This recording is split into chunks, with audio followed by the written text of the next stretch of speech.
Baker here today at my teaching studio at KV Oasis, Brian Baker Guitar Studio. And I have my good friend of almost 20 years now, Rick Benson, with me.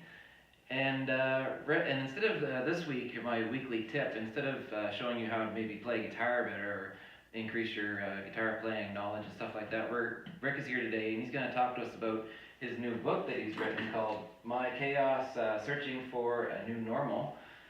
And what he's going to talk about today with us is how music can help us deal with grief, loss, stress, mental health, and overall our well-being. So I'll turn it over to you, Rick, if you want to. Oh, thanks, Brian.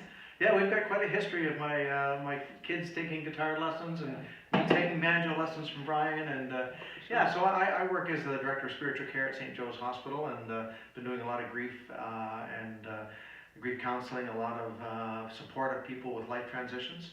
And part of what I put together in this book on My Chaos is that there's all kinds of things that we can do that's evidence-based.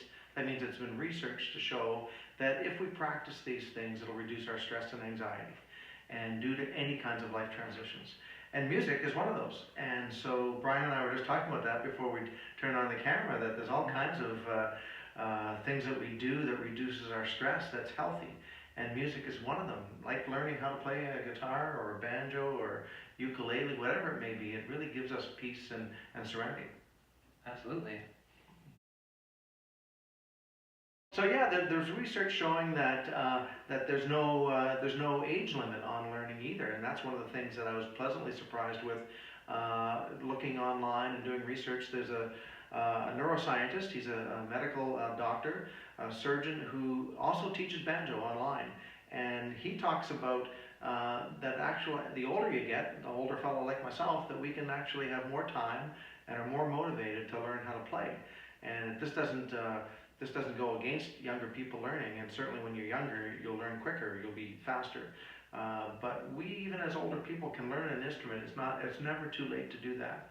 And those, again, are things that we can do to help us cope with changes in our lives. So whether it's picking up a ukulele or picking up a guitar or a banjo, whatever it may be, playing any style you want. And that's again part of the research. It's connecting to music that gives you life. And so if you really like bluegrass, or if you really like rock and roll, or if you really like heavy metal, then you get into it and you play it and you listen to it and you take in concerts. The more live music, the better. So, and again, the research shows that music stimulates more part of your brain than any other activity you can be involved with. And so it gets into the whole mathematical theory kind of thing. Even as we were playing there, we're kind of playing together, we're picking out strings, our brains are moving in all these different ways.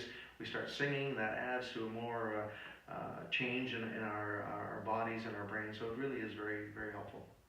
Wow, that's great, Rick. Well, thank you very much for those insightful words. Yeah. And thank you for the book. And I'm sure it'll help lots of people along the way. And yeah, you can get those books at Indigo or online at Amazon, Indigo, wherever. Awesome. Yeah.